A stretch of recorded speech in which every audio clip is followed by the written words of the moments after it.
Welcome, dear reader. Thank you for being here. I want to share something with me that still makes my heart ache when I think about it, but also makes me grateful for who I've become. This is my story about love, loss, friendship, and finding myself again. I hope it touches your heart the way living it touched mine.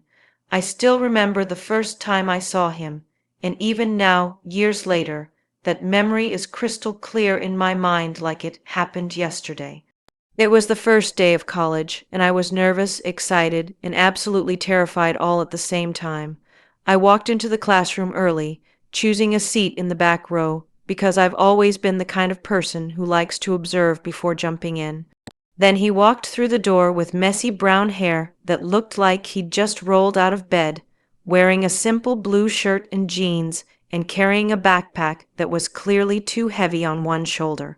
But it was his smile that caught me, that genuine, warm smile that lit up his whole face and somehow made the entire room feel brighter.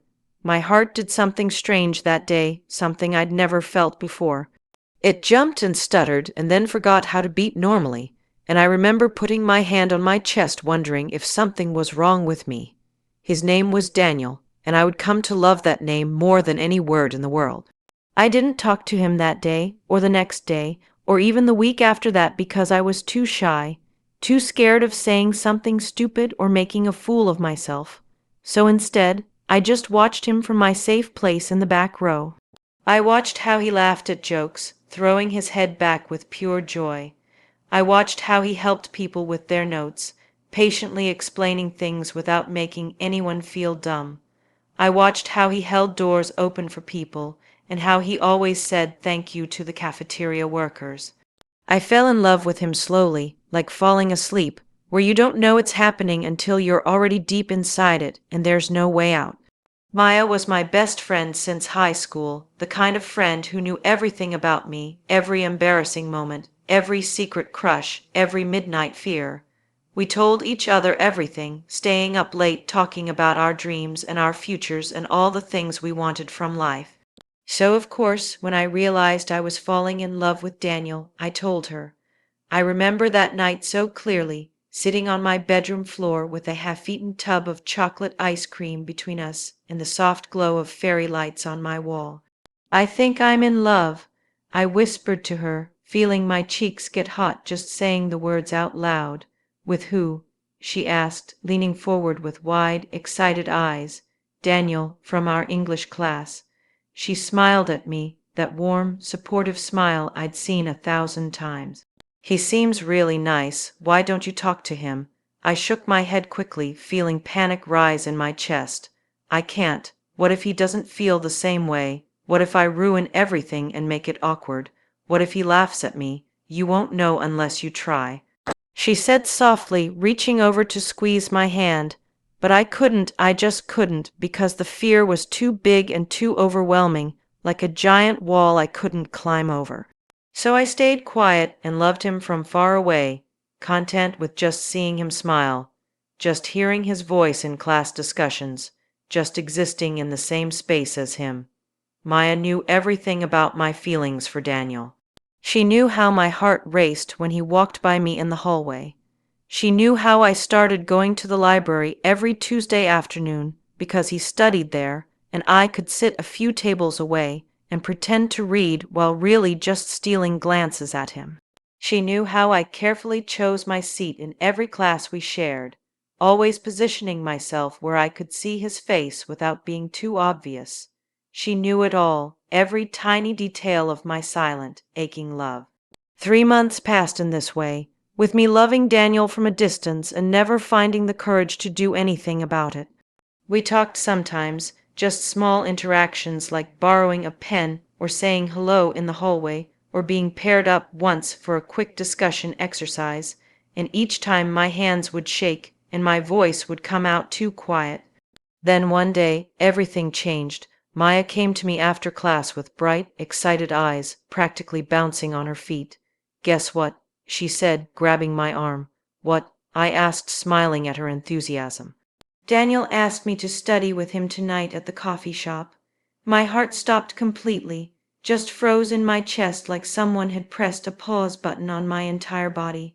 "Oh, I managed to say, that's great. I know, right? We've been talking a lot lately in class, and he's really nice and funny. Talking. They'd been talking. When did this happen? How did I not know about this? That's wonderful, I said, forcing my face into a smile, even though it felt like my cheeks might crack from the effort. That night, I cried into my pillow until my eyes were swollen and my throat hurt, but I told myself it was okay, that Maya was just studying with him, that it didn't mean anything, that I was overreacting. I was so wrong. 2 weeks later, Maya told me they were dating, and she said it so casually, like she was talking about the weather or what she had for lunch, like my whole entire world wasn't breaking apart right in front of her. I wanted to tell you sooner, but it all happened so fast. She said, reaching out to hold my hand, "You're happy for me, right?" What could I possibly say? If I said no, if I told her how much it hurt, I would lose my best friend. If I told her the truth now after staying silent for weeks, I would look jealous and petty and mean, and she would think I didn't want her to be happy. So I lied, swallowing down all the pain and heartbreak. "Of course I'm happy for you," I whispered, hoping she couldn't hear how my voice shook. She hugged me tight, squeezing me like everything was perfect. "I knew you would understand. You're the best friend anyone could ask for." Those words felt like knives stabbing into my chest over and over again. The hardest part of everything that followed wasn't losing Daniel, because the truth is, I never really had him to lose in the first place. The hardest part was watching them together, seeing them be happy while I fell apart inside. Maya would tell me everything about their relationship because that's what best friends do, right? She would tell me how he held her hand during movies, how he brought her coffee in the morning, how he made her laugh with silly jokes, how he kissed her good night.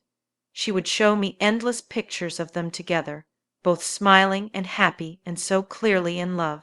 She would ask me for advice about what to wear on their dates, what gifts to get him for his birthday, how to handle little disagreements, and I had to sit there and smile and nod and pretend that every single word wasn't killing me a little more, that my heart wasn't dying slowly day by day. I started avoiding them both, making excuses not to hang out whenever Meyer invited me to join them.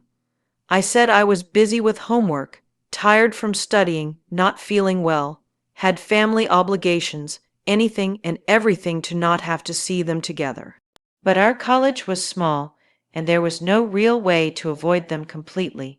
I still saw them in the classes we shared, sitting together and passing notes and whispering things that made them both laugh. I saw them in the cafeteria, sharing food off each other's plates. I saw them in the library, the place that used to be my special spot to see Daniel, now ruined because they studied there together. So I stopped going to the library altogether, finding quiet corners in empty classrooms instead. One night, months into their relationship, I couldn't sleep because a question kept spinning around and around in my head like a terrible merry-go round I couldn't get off. Did she know what she was doing?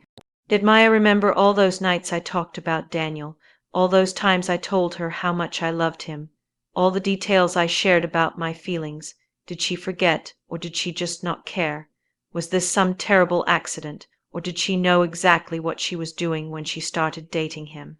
I wanted so badly to be angry, to hate her, to scream at her and tell her she was a terrible friend, but I couldn't, because maybe it really wasn't her fault. Maybe she genuinely forgot about my feelings in the excitement of her own. Maybe she fell in love too, and love makes you forget everything else, makes you selfish without meaning to be. Or maybe, and this thought hurt the most, maybe she remembered everything and decided her happiness was more important than my heart. 6 months went by like this, and I became a ghost of the person I used to be. I smiled less, laughed less, talked less, felt less, like I was slowly disappearing. One day after class, Maya noticed. "Are you okay?" she asked, genuine concern in her voice. "You seem really different lately, kind of distant and sad."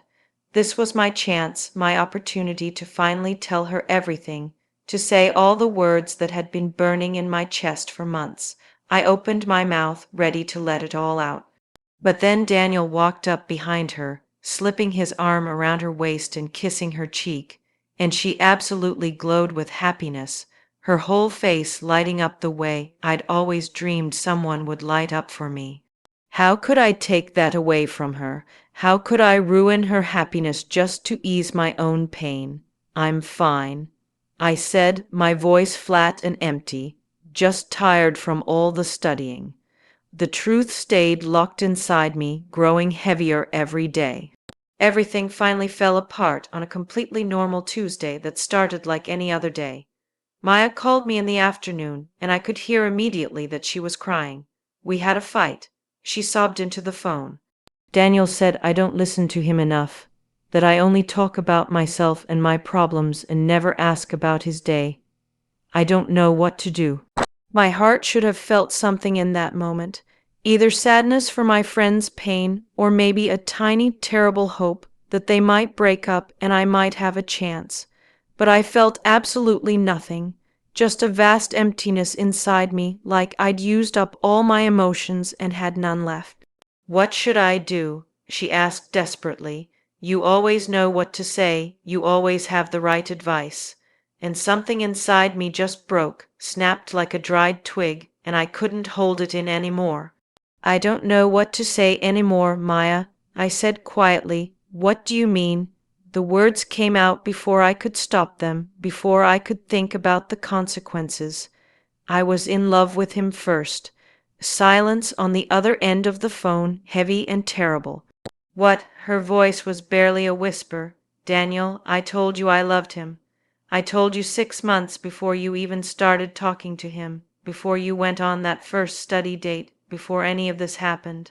I told you and you knew and you still took him from me. That's not fair, she said, her voice shaking with anger now instead of sadness. You never even talked to him, not really. You never tried, never told him how you felt, just sat there watching him like some kind of stalker.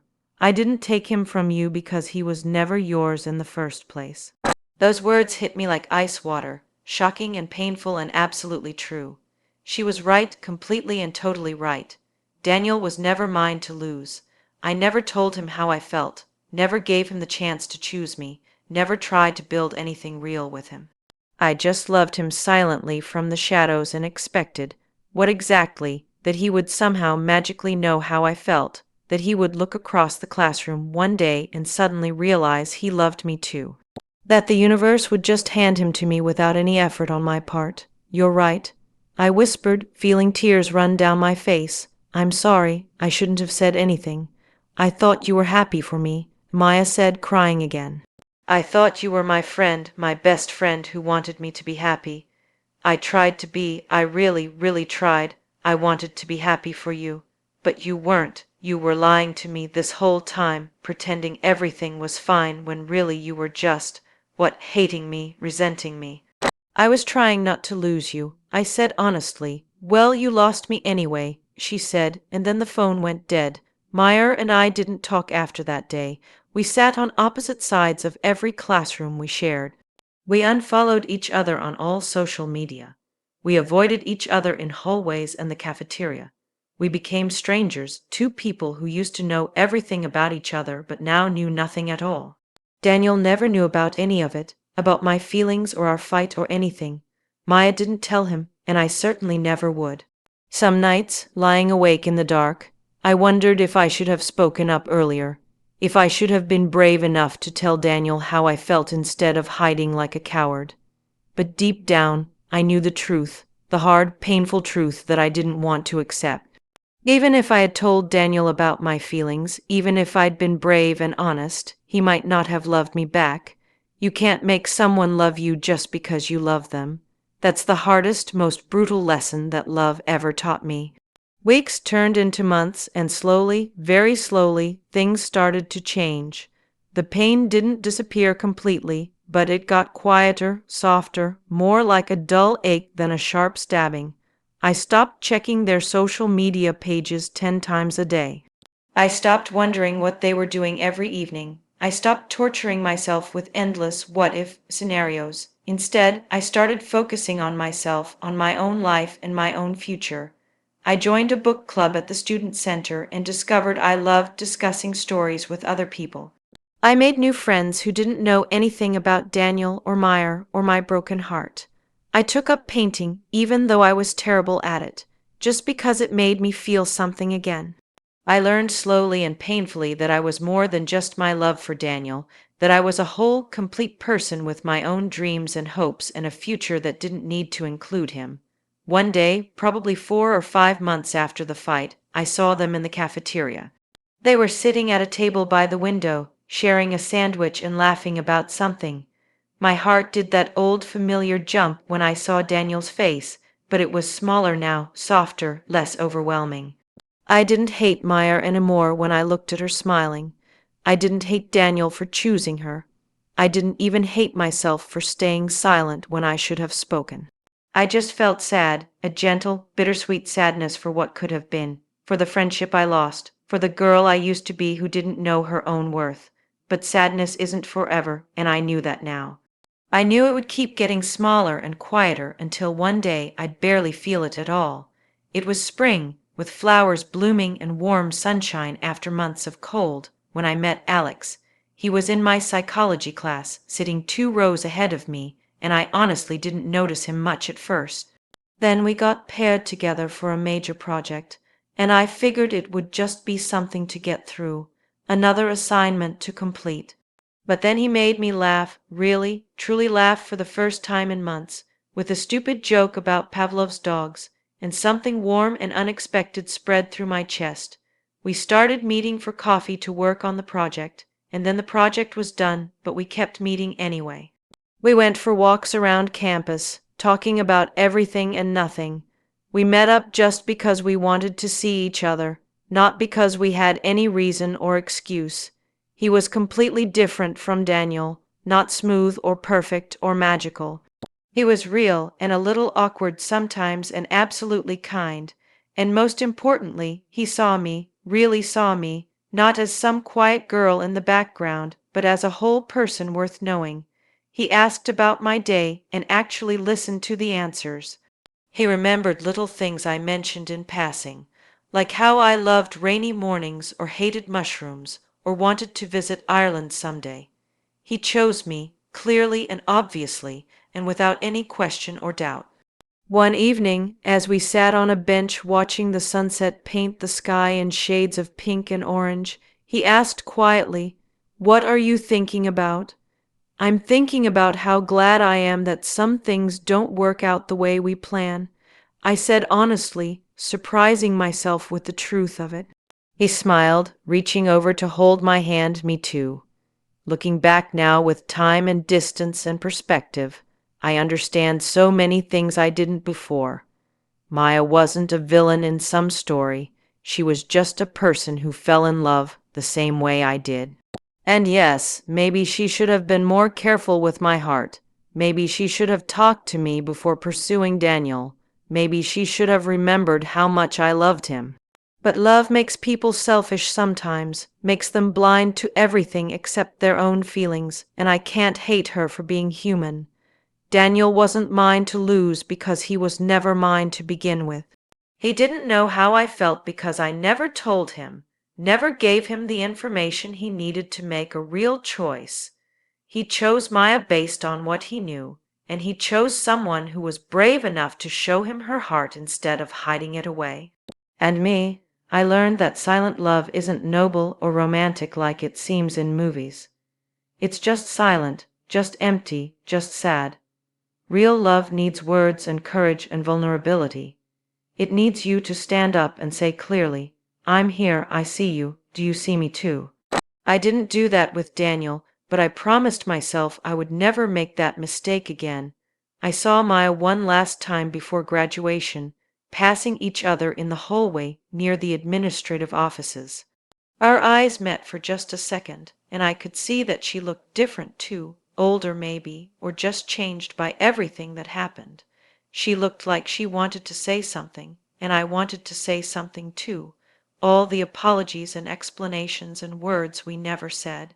But we just nodded at each other, a small acknowledgement that we once meant something to each other, that we once were best friends who shared everything. Maybe one day, years from now, we'll run into each other and actually talk, actually forgive each other completely, and remember the good times instead of the painful ending. Or maybe we won't. Maybe we'll just be people who used to know each other once upon a time. Either way, I've made peace with it, because I learned something crucial about life and love and friendship.